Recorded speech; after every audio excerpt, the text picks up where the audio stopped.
yaitu Mau'izah Hasanah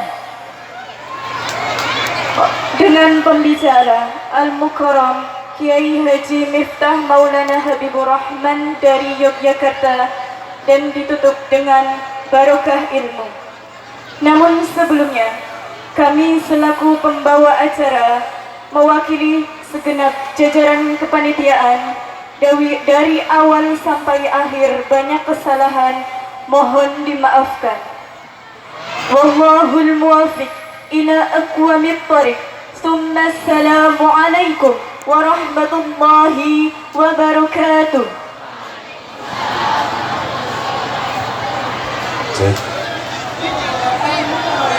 Kiai Haji Miftah Maulana Habibur Rahman, waqtan wa makanan, tafadhol. Assalamualaikum warahmatullahi wabarakatuh.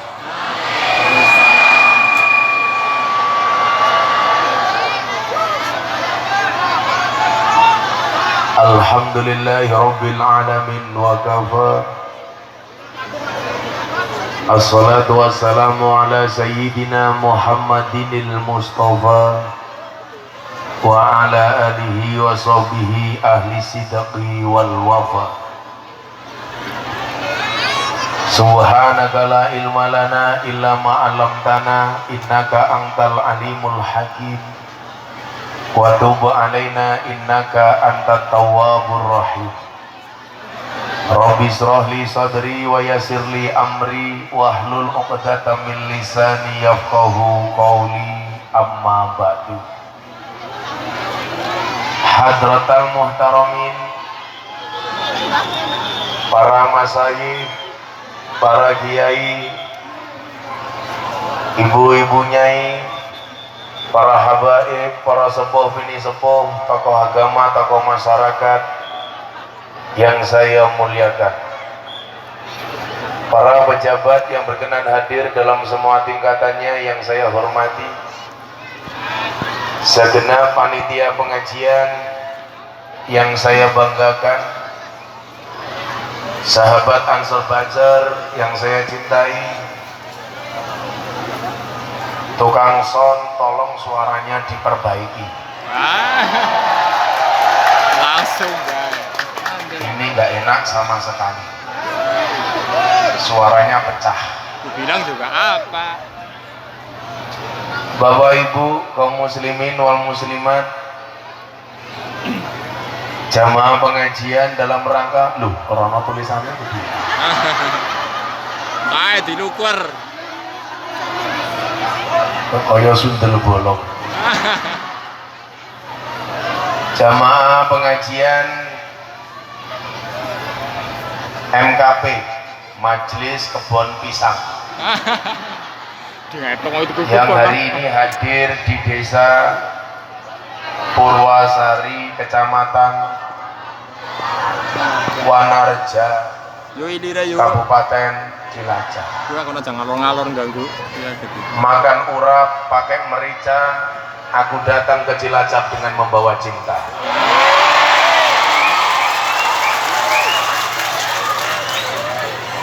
Jika teman membuatmu kecewa, jika pasangan membuatmu terluka, yakinlah Gus Miftah hadir dengan membawa bahagia. Kebahagiaan kita hari ini, syukur alhamdulillah. Jangan ngapa ya. Coba semuanya duduk yang di situ mas, kasihan yang di belakang. Duduk. Tolong yang di depan duduk, karena mereka datang pengen melihat wajahku, tidak pengen melihat bokongmu ya.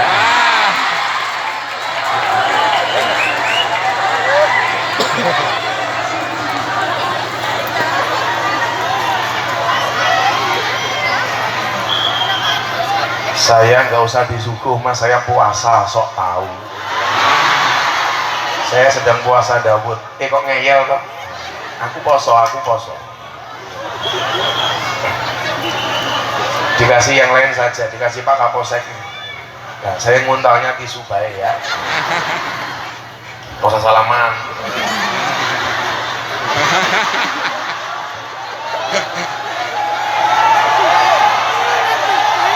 Sudah duduk saja, saya nggak makan nggak minum, saya sedang puasa.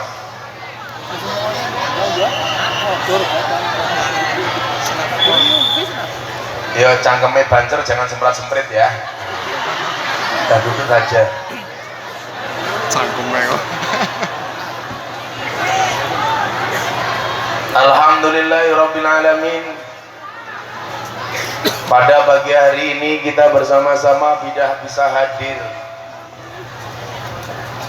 dalam sebuah acara yang sangat baik, di tempat yang baik, walaupun soundnya kurang baik.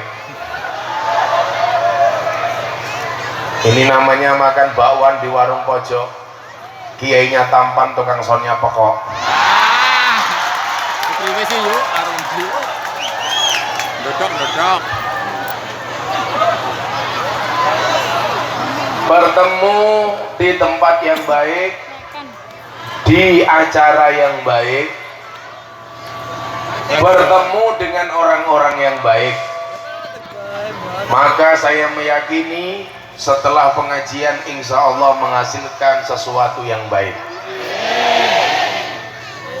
La yatimul ma'ruf illa bisalasin. Kebaikan itu tidak sempurna kecuali dengan 3 hal. Berapa Bu? 3. Ini yang di depan panggung ini siapa? Fatayat apa muslimat? Saya bisa membedakan fatayat sama muslimat, tidak perlu lihat seragamnya, cukup lihat dari baunya. Kalau fatayat baunya parfum, kalau muslimat balsem.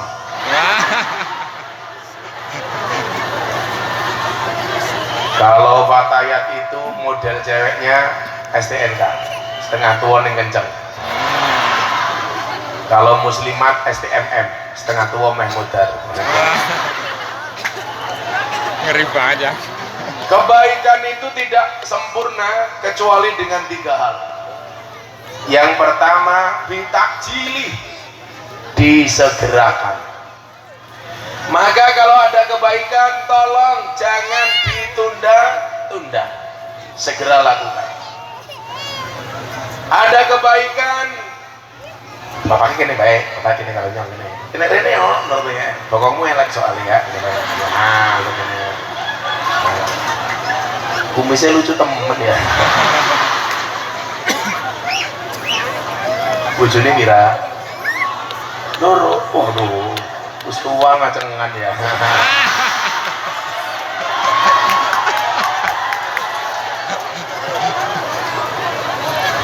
Yakin. Ya. La yatimul ma'ruf illa. Iki nyapa maning bocah iki malah merene-rene.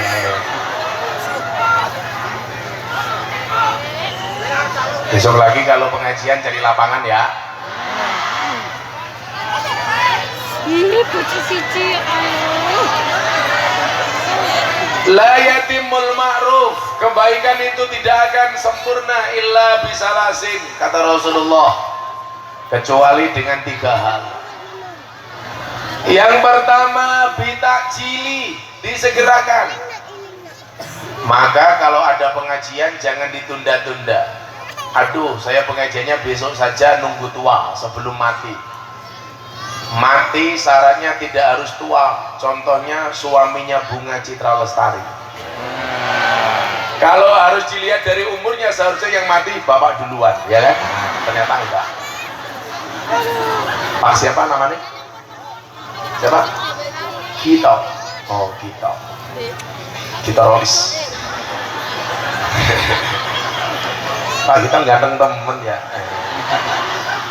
Inyo ngerti ngapari kalau gue gini, pengen nyapang fatayat. Iya.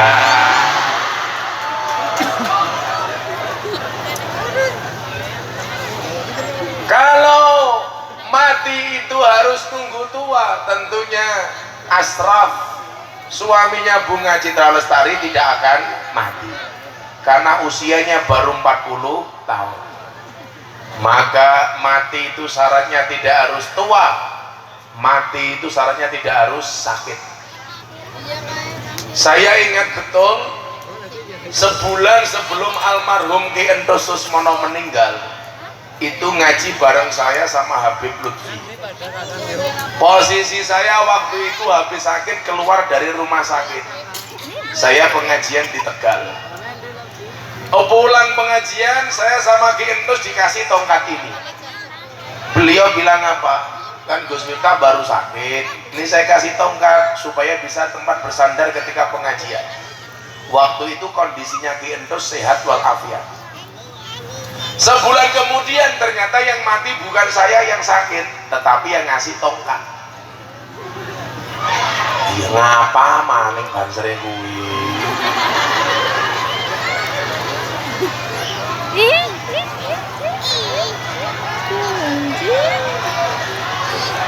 Sudah, nanti pada saatnya saya berdiri ya. Ibu-ibu lebih suka saya duduk apa berdiri? Itulah perempuan, dimana-mana suka yang berdiri. Pak kita masih bisa berdiri? Masih.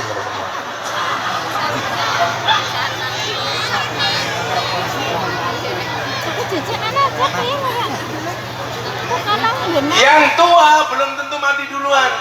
Maka Pak Gito, walaupun Pak Gito lebih tua daripada saya, usianya berapa Pak Gito? 70. Orang mati-mati ya.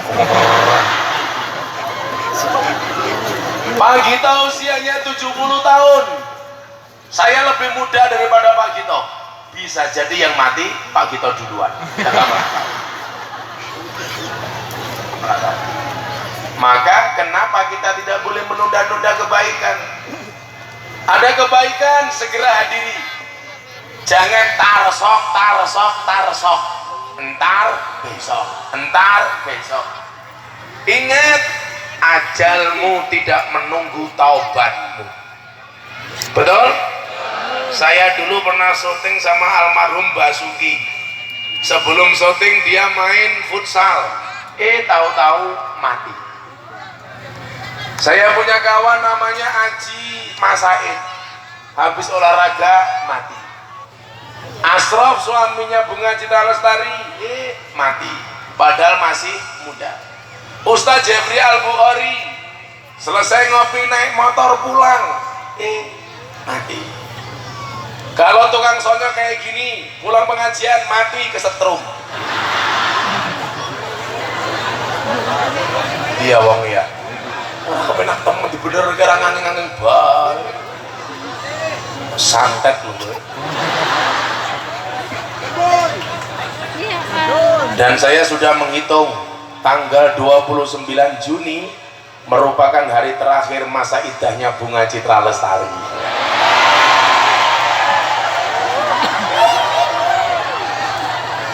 Matane.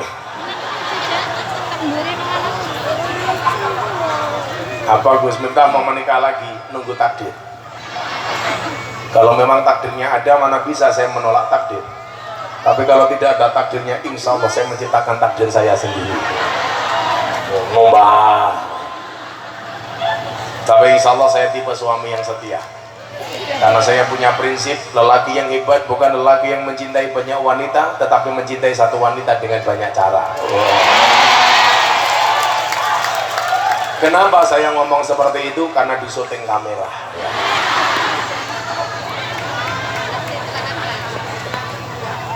Saya nggak mungkin lah macem-macem.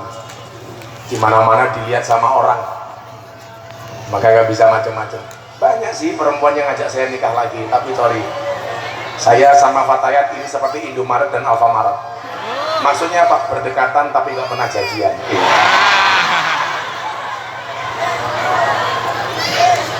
Bucin matamu, bucin.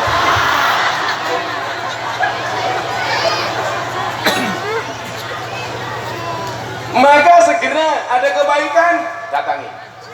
Jangan kalau ada pengajian kakean sambat ragil mangkat. Ayo makan ngaji. Kiai ini sampah. Cocok apa? Orang. Tapi kalau tetangganya nanggap kuda lumping, nggak usah diundang, tahu gamelan ditabuh mangkat. Padahal kuda lumping kiai ngundang demit.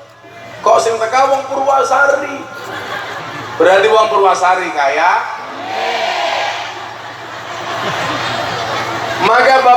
para demit rahimakumullah.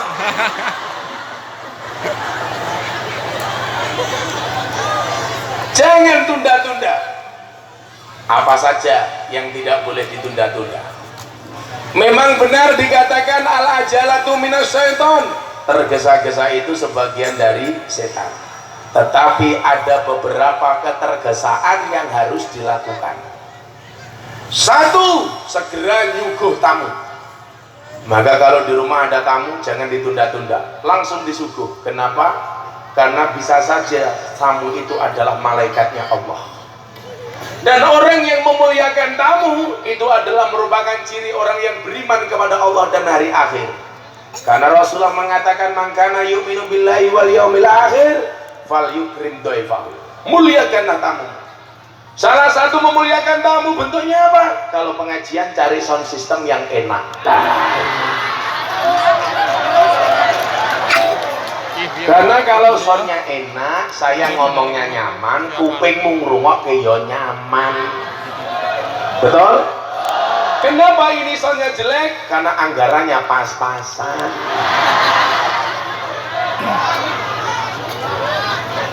Saya doakan tukang soundnya, mudah-mudahan soundnya jadi sound yang paling besar. Sa-RT. Tuh malah bengung, goblok.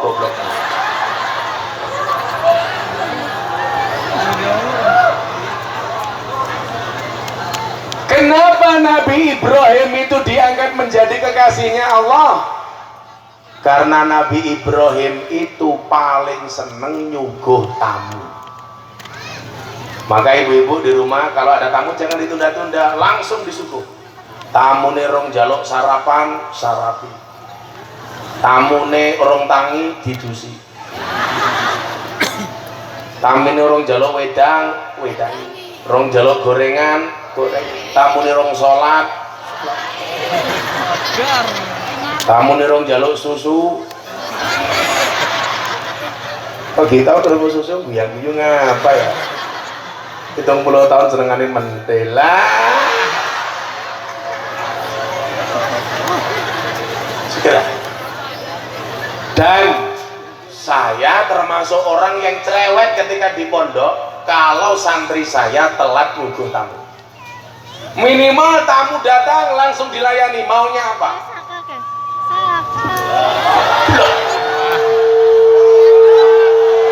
Ngantel.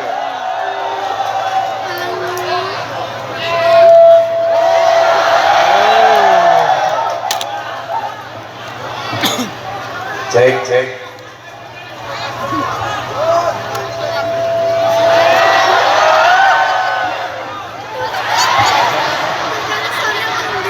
Ya kayak gitu gani mulane.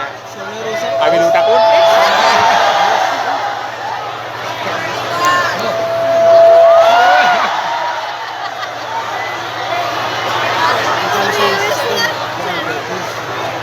Kayaknya mau tukang sone makan ngaji nguyuh orang cebok.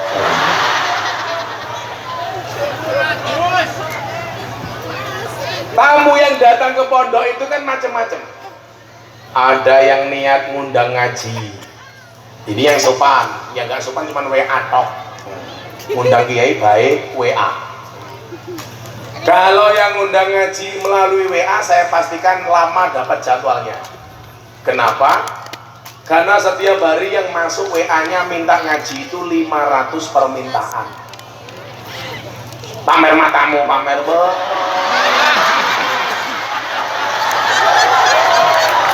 Mumet dasu. Gamrene di sini nyonge. Malah tipek. Bala kena yuk. Lah iya ngomong priwe ya. Ana wong ngaji malah diarani pamer. Yang ngono wis tuwa jilbabe ping menjijik.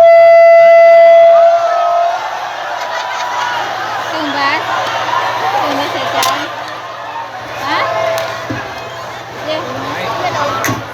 Mending orang mati. Saya cerita tamu yang mendapat prioritas jadwal ngaji itu yang langsung datang ke pondok karena langsung ketemu dengan tim penjadwalan. Kalau melalui WA, HP-nya anak-anak itu ada 5 khusus melayani orang ngaji. Satu HP sehari minimal 100 bahkan lebih. Berarti 5 HP berapa? 500. Kalau sehari yang minta ngaji 500 permintaan, sebulan berapa? 15.000. Kalau semuanya saya terima, sebulan saya bisa ngaji, setahun saya bisa ngaji 1000 kali. Berarti permintaan sebulan nutup jadwal 15 tahun. Kalau setiap ngaji sone bosok kayak iya, jebol telake. Kalau semua jadwal saya terima harus saya datangi, 15 tahun permintaan sebulan nutup. Pertanyaannya, aku kelone kapan? Kan aku juga ingin. Masa ditotok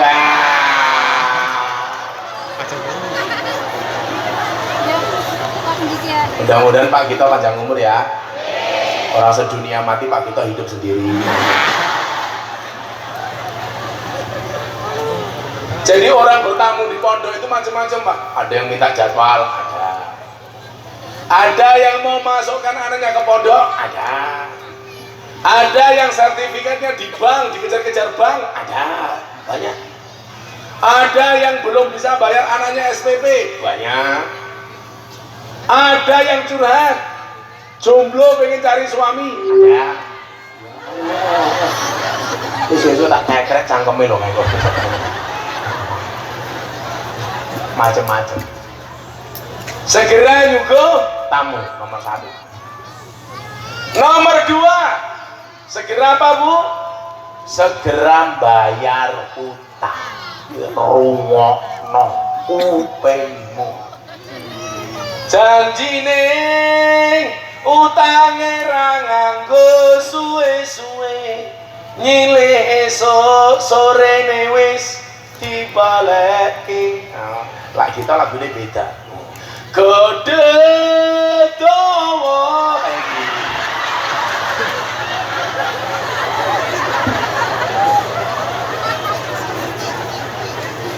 Apaan di dawa? Ibu bapak, siksa kubur itu paling berat. Salah satunya adalah orang hutang tidak mau bayar. Nomor loro, nguyuh ora cewek. Nguyuh ora cewek, utang ora bayar. Maka saya itu paling takut Pak soal air kencing. Saya itu kalau di jalan lihat sopir-sopir tahu-tahu turun dari mobil kencing sembarangan, ya Allah, saya langsung ngelus dadanya istri saya, ya Allah. Karena itu siksa kubur yang paling berat. Kadang-kadang kencing di tembok, nggak cebok, ditutul-tutul kayak. Iki bancer kia aslinya Pak Gito ki putih aslinya. Nah gara-gara nguyuh ning isor tiang listrik ya. Orang cewek tutul-tutul ke tiang listrik, delalah nyetrum. Lah jadi ini kayak gini. Ya Mbak ya. Bojone Mbak Gito anak kayak di. Bojone di. Lakonnya begitu. Oh bojone ayu. Tenane. Saya kan di bojone ayu. Oh berarti saya matanya katarak.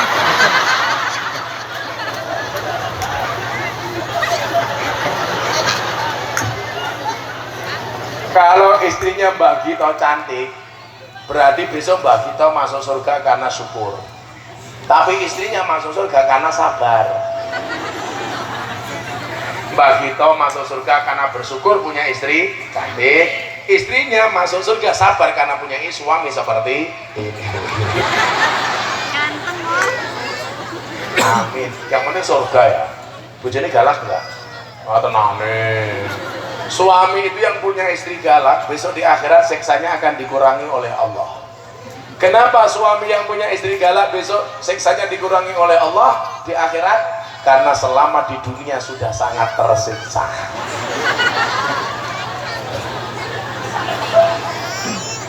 Dan rata-rata wong lanang kuwi kalah galak karo wong wadon. Bapak Kapolsek kalian ning kantor galak kumise kandel. Neng omah ketemu bojone.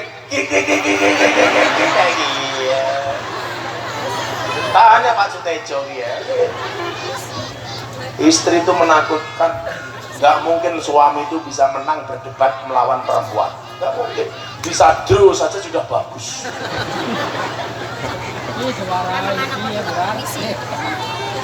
Ya bener Pak, hati-hati. Maka kalau bapak-bapak punya istri galak, sabar saja.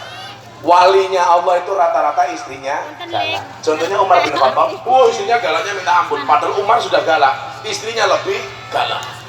Maka kalau bapak-bapak Purwasari istrinya galak, itu dua kemungkinan. Kemungkinan pertama, Anda akan diangkat jadi walinya Allah. Atau kemungkinan kedua, min alamatil stroke.